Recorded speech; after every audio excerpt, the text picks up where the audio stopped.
La Bible mentionne un endroit appelé le Jardin d'Éden. Pensez-vous vraiment savoir où il se trouve?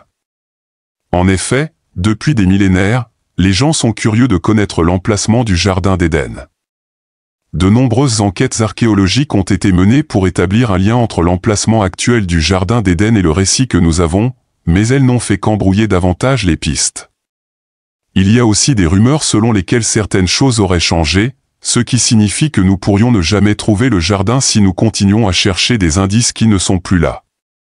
Pourtant, les gens continuent d'explorer des zones qui couvrent plusieurs nations à travers le monde. Quelle est donc la vérité? Quelle théorie concernant son emplacement existe? Y a-t-il un secret associé au Jardin d'Éden? Dans cet épisode, nous allons expliquer plus d'informations. Appuyez sur le bouton j'aime, laissez-moi un commentaire ci-dessous et partagez cette vidéo avec vos amis. Commençons. Le livre de la Genèse décrit le Jardin d'Éden comme un sanctuaire céleste magnifiquement créé pour accueillir Adam et Ève. Lorsque Dieu créa Adam à partir de la poussière de la terre et planta le Jardin d'Éden, leur demeure se trouvait à l'intérieur de ses limites. Il contenait deux arbres, l'arbre de la vie et l'arbre de la connaissance du bien et du mal. Adam fut alors chargé de maintenir le jardin et de nommer ses habitants. Cependant, Dieu lui donna une instruction, ne mangez pas les fruits de l'arbre de la vie ou de l'arbre de la connaissance du bien et du mal. Comme il manquait de compagnons pour son travail, Dieu forma Ève à partir de ses côtes. Adam et Ève vécurent dans un état de pureté et d'abondance sans honte ni vêtements en tant que mari et femme. Comme nous le savons tous, cette vie heureuse fut de courte durée. Un serpent malveillant dans le jardin trompa Ève et l'incita à manger le fruit défendu. Non seulement elle le mangea, mais elle le partagea aussi avec Adam. Après leur désobéissance, leur perception d'eux-mêmes changea. Pour la première fois, ils réalisèrent qu'ils étaient nus et essayèrent de le cacher avec des feuilles de figuier. Dieu reconnut immédiatement qu'ils avaient désobéi à ses commandements. Il les punit en proclamant qu'Ève souffrirait des douleurs de l'accouchement tandis qu'Adam serait contraint de cultiver un sol maudit et de travailler dur pour se nourrir. Après ces pénalités, Dieu les enveloppa de peaux d'animaux et les expulsa du jardin du paradis. En même temps, il plaça un ange avec une épée flamboyante à la porte pour empêcher tout retour. Pensez-vous qu'il pourrait y avoir de vastes espaces vides sous la surface de la Terre? Cela peut sembler incroyable, mais les scientifiques ont mesuré la rotation du noyau terrestre par rapport à sa surface et ont découvert qu'elle n'est pas constante, ce qui suggère une déconnexion entre les deux. Cela soulève la possibilité que l'espace entre les deux ne soit pas de la roche en fusion mais de l'air libre. Lorsque toutes les données sont prises en compte, cela ouvre l'hypothèse que la Terre pourrait être creuse. Depuis des milliers d'années, il y a une croyance persistante selon laquelle sous nos pieds se trouve non seulement un réseau de grottes et de tunnels, mais un monde souterrain entier. La théorie de la Terre creuse suggère que nous vivons sur une coquille et qu'à l'intérieur de la Terre se trouve une cavité creuse avec sa propre atmosphère. Des animaux et peut-être même des habitants. Le concept de la Terre creuse précède l'histoire écrite. Nous avons des preuves provenant de hiéroglyphes et de dessins rupestres représentant des dieux émergeants de la Terre ou des humains tentant de communiquer avec eux. C'est l'origine de l'idée de la Terre creuse. Parmi toutes les histoires anciennes de la Terre creuse, l'une des plus intrigantes concerne le Jardin d'Éden. Une légende ancienne enregistrée dans le très ancien texte Sefer Yetzira où le livre des images parle d'une grotte appelée Mpala qui serait l'entrée du Jardin d'Éden à l'intérieur de la Terre. Mais comment un jardin peut-il prospérer dans une grotte? Les jardins ont besoin de lumière solaire pour que les plantes poussent, pourtant cette légende parle d'un soleil intérieur à l'intérieur de la Terre. Adam et Ève auraient-ils pu vivre dans un paradis luxuriant profondément sous terre? L'idée étonnante que les humains pourraient habiter des espaces souterrains a captivé les gens non seulement dans les temps anciens, mais aussi dans l'histoire moderne. Au début du XXe siècle, l'intérêt pour la Terre creuse était si fort que des scientifiques et des explorateurs se sont lancés à la recherche de preuves de ce monde intérieur. L'une des expéditions les plus notables fut dirigée par l'officier naval américain l'amiral Richard Byrd en 1926.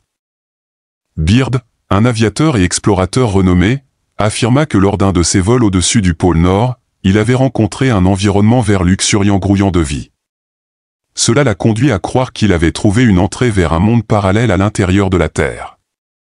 l'amiral Byrd aurait-il découvert une entrée vers l'intérieur de la Terre au pôle Nord? Près d'un siècle plus tard, nous ne le savons toujours pas avec certitude. Cependant, la science moderne continue d'examiner ce mystère à travers des études sismiques de l'intérieur de la planète. Une découverte significative a été faite par l'Université de Washington, qui a trouvé de grandes quantités d'eau sous la croûte du fond océanique. Il pouvait même détecter des vagues s'écrasant contre des rivages à l'intérieur de cette croûte. De telles découvertes sont remarquables et suggèrent qu'il pourrait y avoir une part de vérité dans la possibilité d'une terre creuse. Le documentaire récent de Morgan Freeman a suggéré un autre emplacement pour le jardin d'Éden tant recherché. Magnus, une archéologue, a fait cette découverte à l'église du Saint-Sépulcre de Jérusalem. L'archéologue est apparue dans le documentaire de Morgan Freeman The Story of God, où elle a exprimé son opinion selon laquelle une découverte dans une église de Jérusalem l'avait conduite à une solution viable au mystère du jardin d'Éden. L'église du Saint-Sépulcre, située dans la vieille ville, est largement considérée comme le site où Jésus a été crucifié puis ressuscité. L'endroit est connu sous le nom de Calvaire ou Golgotha, et le docteur Magnus a révélé qu'il est également considéré comme le lieu de repos final d'Adam. En 2017, elle a déclaré que l'indice provenait de sous le rocher du Golgotha. Elle a souligné que sous cette surface se trouve une chapelle appelée la chapelle d'Adam. Fait intéressant, cet endroit a été attribué dans l'histoire chrétienne ancienne à Adam, qui est largement considéré comme le premier homme. Sa déclaration à l'époque indiquait que lors de la crucifixion de Jésus, son sang s'était écoulé à travers une fissure dans le rocher au-dessus, et qu'Adam se trouvait sous cette surface rocheuse. Lorsque le sang de Jésus a touché Adam, une résurrection inattendue s'est produite. Cependant, cette perspective diffère du récit biblique. Comme mentionné précédemment, le livre de la Genèse décrit clairement la présence de 4 fleuves liés au jardin, ce qui laisse penser qu'il est situé en Mésopotamie, correspondant à l'Irak moderne. Malgré cela, le docteur Magnus a expliqué comment cette découverte spécifique pourrait peut-être donner du crédit à sa propre théorie. Elle a élaboré ses croyances en notant que bien que la version du récit donnée dans le livre de la Genèse suggère que le jardin d'Éden était situé en Mésopotamie, elle croit qu'il existe une connexion claire entre Adam et Jérusalem. Elle a qualifié le jardin d'Éden de paradis, soulignant son importance en tant que lieu où l'on pensait que la présence sacrée de Dieu résidait. La vision prédominante dans le judaïsme ancien, qui a persisté jusqu'à l'époque de Jésus, était que la présence de Dieu résidait dans le temple.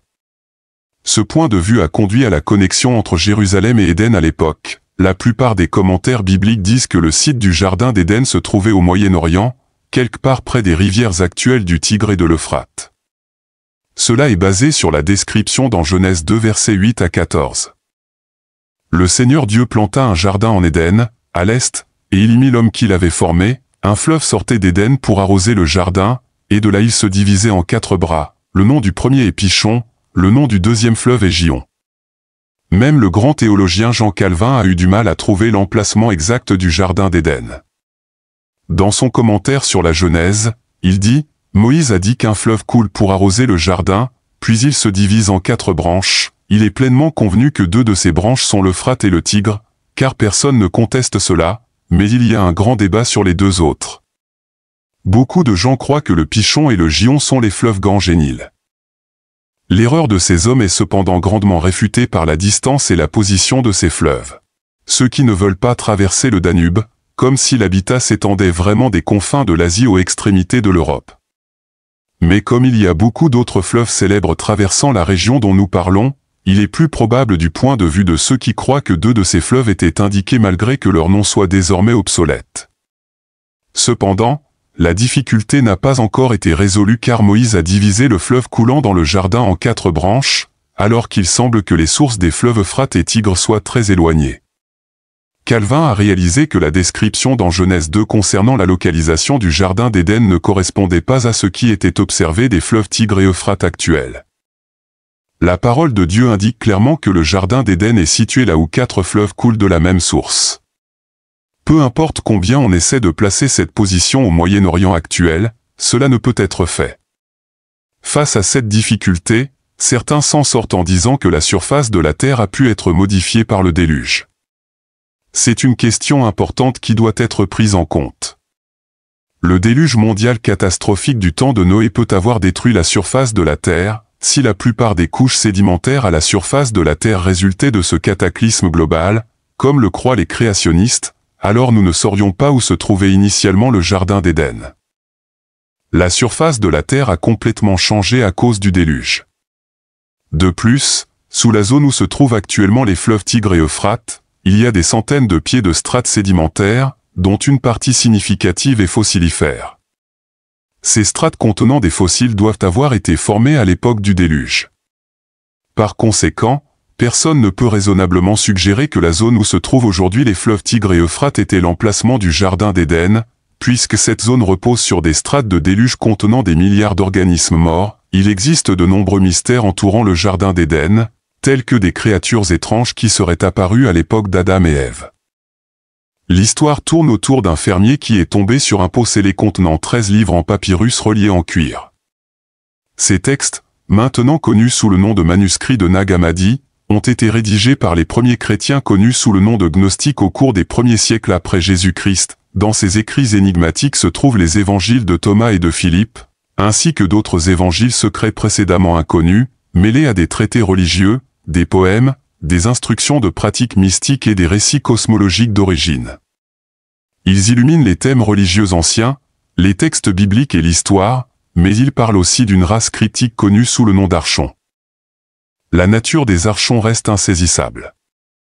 Ce qui est intrigant, c'est qu'ils sont décrits comme des êtres reptiliens, robotiques, mécaniques et donc très prévisibles. Cette qualité semblable à une machine est reflétée dans de nombreuses espèces reptiliennes à travers la société humaine. Pourquoi la forme reptilienne symbolise-t-elle cette mentalité émotionnelle semblable à un ordinateur? Cela pourrait-il être que les récits des Archons dépeignent des créatures humanoïdes reptiliennes? Nos propres traits reptiliens supposés sont-ils le résultat d'une manipulation alien? L'accent mis sur l'histoire du Jardin d'Éden dans la Bible implique un événement singulier. Cependant, des récits similaires existent dans le monde entier, suggérant un thème commun, la création des humains, Adam et Ève. D'après mes recherches, je propose qu'il ne s'agisse pas de leur création, mais d'une intervention génétique et d'une manipulation. Ce moment a transformé les humains en hybrides infusés de ce que je nomme des gènes d'Archon, symbolisés par le serpent dans Éden. Une théorie postule que le Jardin d'Éden était un laboratoire extraterrestre où les humains ont été créés. Les humains sont-ils réellement des produits de l'ingénierie génétique par des visiteurs extraterrestres? Nos ancêtres étaient-ils des hybrides humains reptiliens? De nombreux théoriciens des anciens astronautes affirment cette vue, soutenant que des reptiles humanoïdes non seulement existaient sur Terre il y a des millénaires, mais continuent de vivre parmi nous aujourd'hui. L'histoire du Jardin d'Éden est justement cela, une histoire de ce qui s'est passé, comme les histoires du Titanic et de la navette Challenger, qui se sont terminées en tragédie, mais de manière bien plus grande. En bref, l'humanité a été placée dans un environnement parfait par Dieu, mais a eu le choix de l'apprécier et de progresser ou de croire les mensonges de ses ennemis et de souffrir de leur sort. Ils ont choisi mal. Du côté positif, Dieu lui-même a fourni une rédemption afin que l'humanité puisse se remettre du jugement que les humains avaient eux-mêmes subi. Et cette fois le choix est fait sur une base individuelle, permettant à chacun de choisir son propre destin. Si ce n'est pas le paradis, alors la planète Terre est-elle vraiment l'enfer déguisé? Les gens ici essaient d'expliquer que la Terre n'est pas l'enfer, nous avons d'autres opinions. S'il y a un Dieu et qu'il est aussi miséricordieux que les religions du monde le prétendent, alors le suprême être est également miséricordieux. Est-il possible que Dieu transforme l'enfer en un lieu de pure torture? Si Dieu nous aimait tellement et si parfaitement, il ne pourrait même pas supporter d'envoyer des gens qui méritent d'être torturés dans un endroit où cela se produirait réellement. Il nous enverrait dans un endroit où nous pourrions nous efforcer d'apprendre de nos actions et de grandir, un endroit où nous pourrions rester pour toujours si nous ne grandissions jamais. Et si, au lieu de feu et de soufre, il nous envoyait ici, dans un endroit où nous sommes constamment entourés par les merveilleuses choses que nous pouvons accomplir si nous surmontons nos défauts, ce que très peu de gens réalisent vraiment? Nous aimons penser à la Terre comme à une prison avec un programme de réforme spéciale. Une fois que nous apprenons à surmonter les aspects les plus laids de nos âmes et à atteindre un niveau où nous pouvons mener une vie respectable qui nous rend vraiment heureux, alors nous serons capables de penser-y. certaines personnes croient que nous sommes réincarnés. Cela a parfaitement du sens pour l'enfer ou la prison. Jusqu'à ce que votre âme atteigne un niveau supérieur, vous devrez répéter votre existence sur un plan où vous ne pouvez pas contrôler quand vous naissez ou quand vous mourrez, qui vous aimerez, où vous vivrez ou même si vous serez en bonne santé. Toutes ces incommodités peuvent être vues comme des manifestations de notre punition personnelle dans cet enfer. Nous faisons tous des erreurs qui semblent être conçues pour rendre notre type de personnalité particulier misérable. Réfléchissez Y. Un enfant qui ne reçoit pas assez d'attention peut devenir narcissique et trop confiant. Un enfant qui est constamment loué peut devenir autocritique et se sentir comme un imposteur. Même un enfant parfaitement élevé peut commencer à se détester pour ressentir des émotions négatives après avoir eu une enfance merveilleuse, pensant que ces émotions ne sont pas valides. En gros, nous sommes tous brisés sans un guide infaillible pour nous réparer, et c'est pourquoi ceci est l'enfer.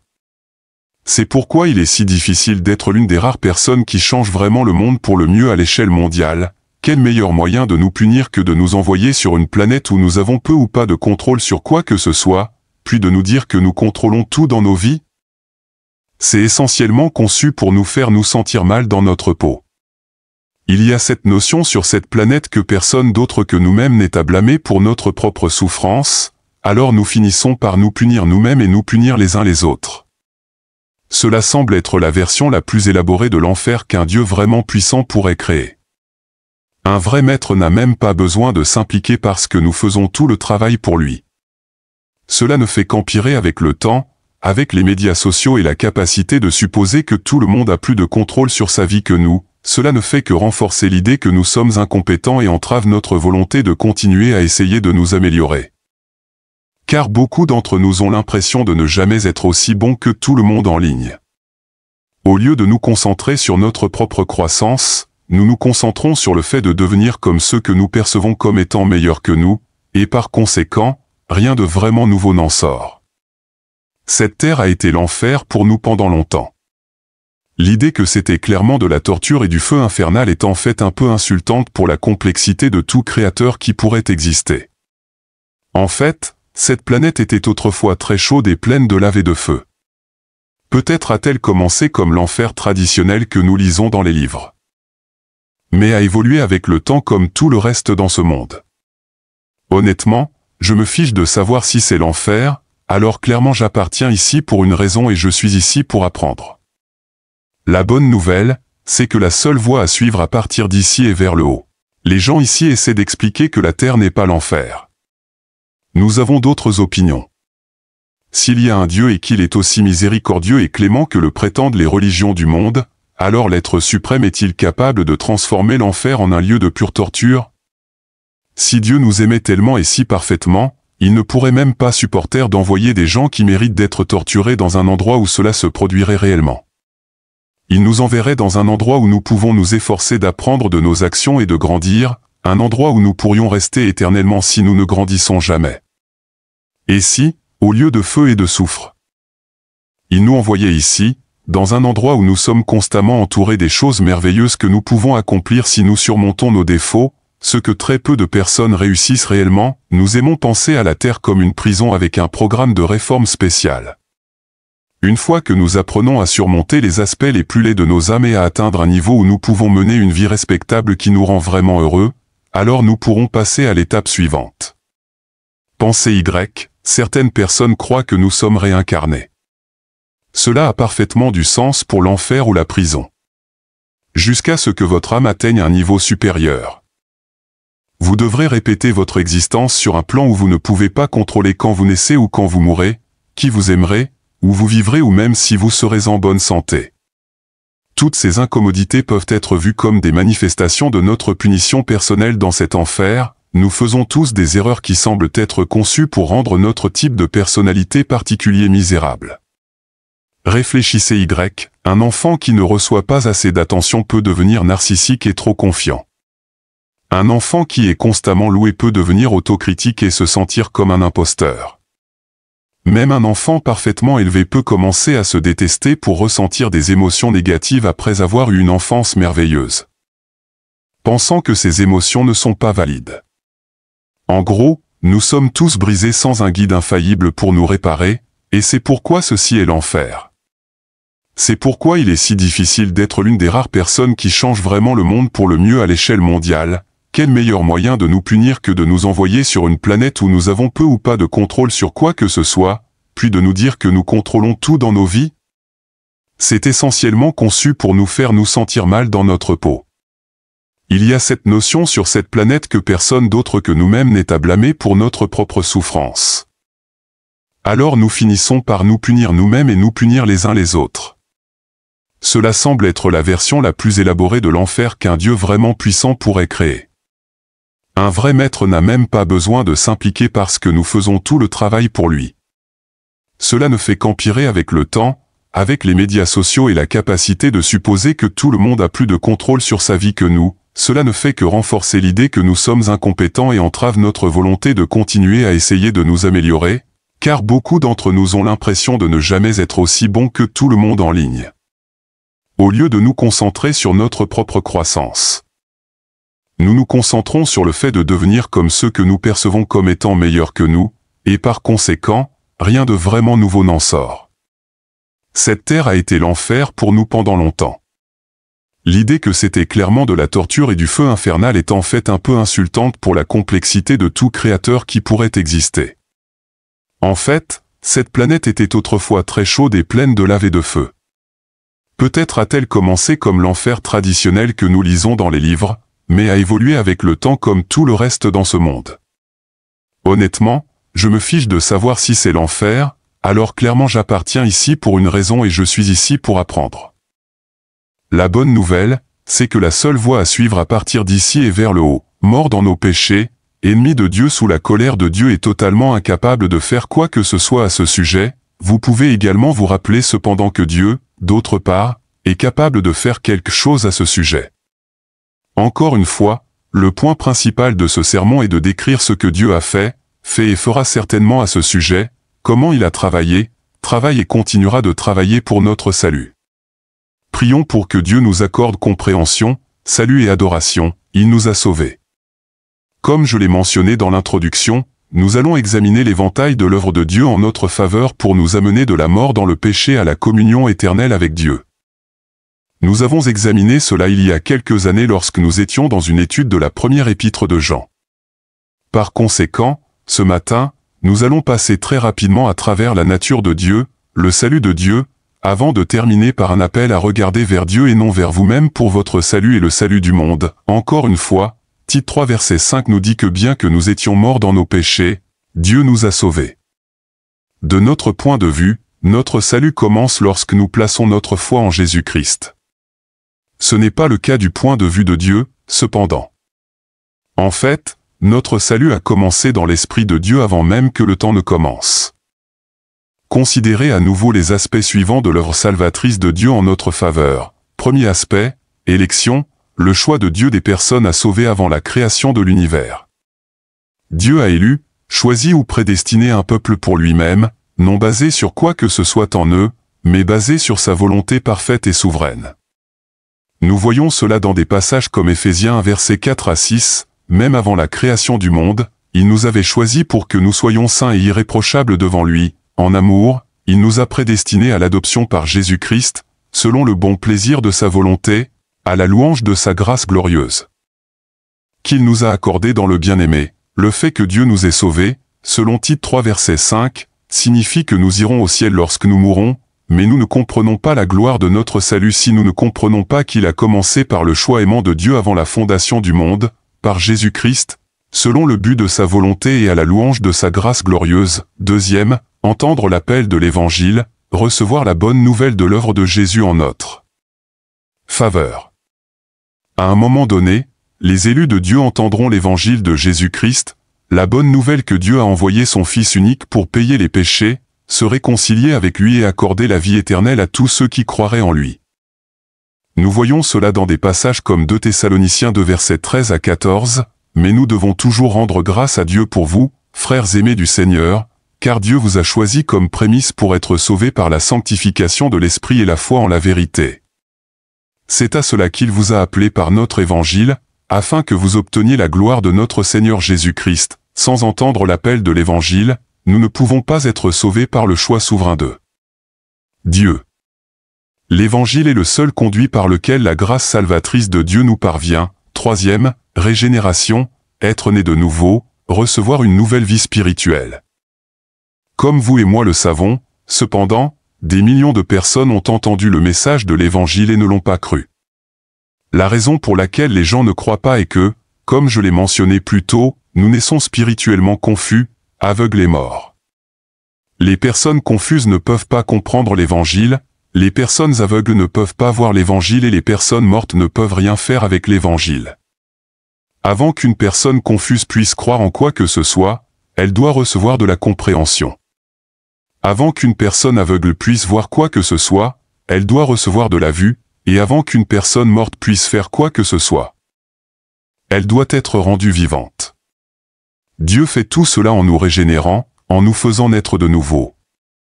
La seule espérance que nous ayons d'être sauvés est donc de recevoir une nouvelle compréhension, une nouvelle vue et une nouvelle vie. C'est précisément ce que Dieu promet d'apporter aux élus afin qu'ils croient en l'Évangile. Nous voyons cela tout au long du Nouveau Testament, par exemple, en 1 Pierre 1 verset 3, « Béni soit le Dieu et Père de notre Seigneur Jésus-Christ, qui, selon sa grande miséricorde, nous a régénérés pour une espérance vivante par la résurrection de Jésus-Christ d'entre les morts. » Que tout cela vous aide à voir l'amour de Dieu pour vous et moi. Un amour qui a commencé avant le temps, un amour qui a conduit à l'humiliation volontaire et joyeuse du Fils unique de Dieu, un amour qui a rassemblé atomes, planètes et personnes dans l'Évangile pour nous sauver de notre dépravation, un amour qui a poussé Dieu à nous ramener d'entre les morts. Lorsque vous entendez que Dieu vous a sauvé, ne laissez pas cela devenir une chose trop petite dans votre âme. Quatrième, conversion, répondre à l'Évangile par la foi et la repentance. Bien que personne ne soit sauvé sans l'élection, l'écoute du message de l'Évangile et la régénération de nos âmes, il reste que nous devons encore choisir de faire confiance à la bonté et à la bienveillance de Dieu, notre Sauveur. Jésus lui-même, ainsi que l'ensemble des auteurs du Nouveau Testament, indiquent clairement que les élus, après avoir reçu l'Évangile et être nés de nouveau, croiront en Jésus et se repentiront, ou se détourneront de leurs péchés. C'est ce que nous appelons la conversion. Marc 1 verset 14 à 15, après que Jean eut été livré, Jésus vint en Galilée, prêchant l'évangile de Dieu et disant, « Le temps est accompli, et le royaume de Dieu est proche.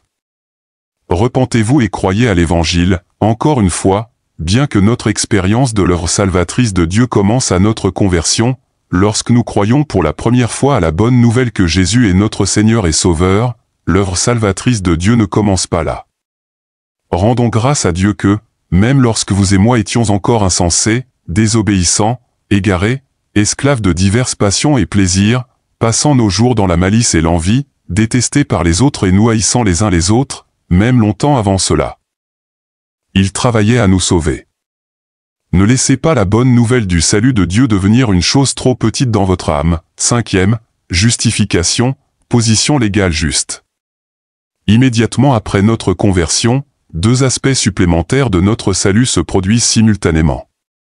Premièrement, nous sommes justifiés par Dieu, c'est-à-dire que Dieu nous déclare juste à ses yeux. Il fait cela non pas parce que nous arrêtons immédiatement de pécher et agissons avec une justice parfaite, mais parce que, par grâce et par la foi en Jésus, Dieu nous unit à Jésus et, par conséquent, Dieu voit la justice de Jésus comme la nôtre. Sur cette base, il nous déclare libres de toute culpabilité. Il nous justifie. Considérez aller à la Maison Blanche. Si vous étiez là en tant qu'invité de Denis McDonough, le chef de cabinet du président Obama, vous auriez accès à des endroits auxquels vous n'auriez autrement pas accès. Le président Obama, et plus important encore, son service de sécurité, vous verrez comme lié à McDonough et vous accorderait des libertés et des privilèges non selon votre propre autorité, mais selon celle de McDonough. Si McDonough vous quittait cependant, vous n'auriez aucune position à la Maison Blanche par vous-même. Notre justification en Jésus fonctionne de manière très similaire. Galates 2 verset 16 nous dit que nous savons que ce n'est pas par les œuvres de la loi que l'homme est justifié, mais par la foi en Jésus-Christ.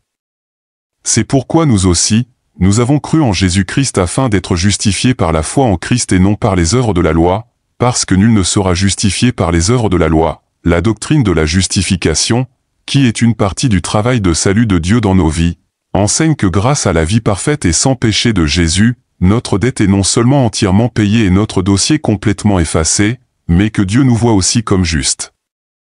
Cet aspect de notre salut signifie que lorsque Dieu nous regarde, ceux qui mettent leur confiance en Jésus, ils voient non pas notre passé ou notre présent pécheur, mais la parfaite justice de Christ. 6e, adoption.